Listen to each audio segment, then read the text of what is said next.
Ako nagkamali. Dahil naniwala ako sa'yo. Umasa ako ng isang katulad kong may anak, mamahalin pa ng isang katulad mong binata. Hindi ka ba nakakaintindi? Di ba sinabi ko sa'yo, ayaw na kita makita? Di ako aalis dito. At di mo sinasabi ko anong kasalanan ko sa'yo. Bigla-bigla na lang. Para kang sinapian.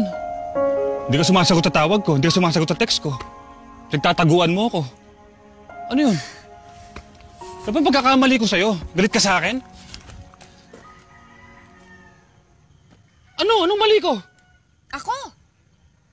Ako nagkamali. Dahil naniwala ako sa'yo. Umasa ako ng isang katulad kong may anak, mamahalin pa ng isang katulad mong binata. Siguro tama nga. Tama na, dun yung piliin mo, yung babaeng yun.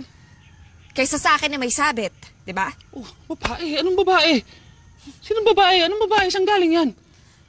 Saan galing? Bakit hindi mo itanong dun sa babae mo sa airport?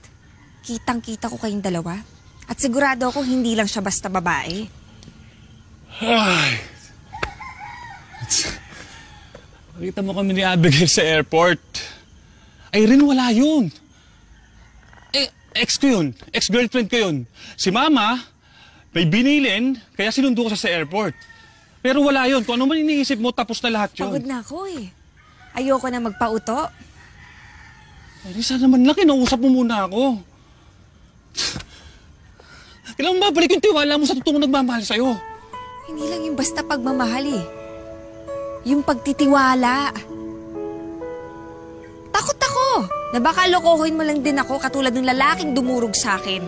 Wala na akong pakialam. Hindi ako ganun. Wala akong pakialam kung wala kang tiwala sa akin. Pero paulit-ulit kong kukunin yun. Hanggang tayaan mo ako. Bigyan mo ako ng pagkakataon pagbayaran yung kasalanan ng lalaki ng loko sa'yo. Mang Domeng! Mang Domeng!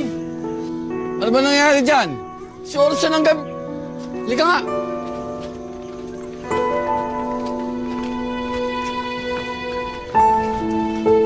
Ano ba itong ginagawa nyo?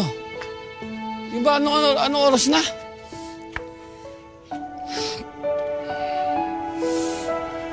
Pasensya na ho kayo. Pero mabuti hong nandito na rin kayo ngayon. Dahil gusto ko humalaman nyo na mahal ko ho yung anak nyo. At alam kong ganun din nararamdaman niya para sa akin.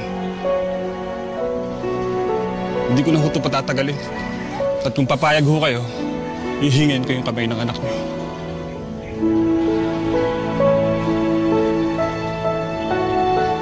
Papakasalan ko ho si Irene.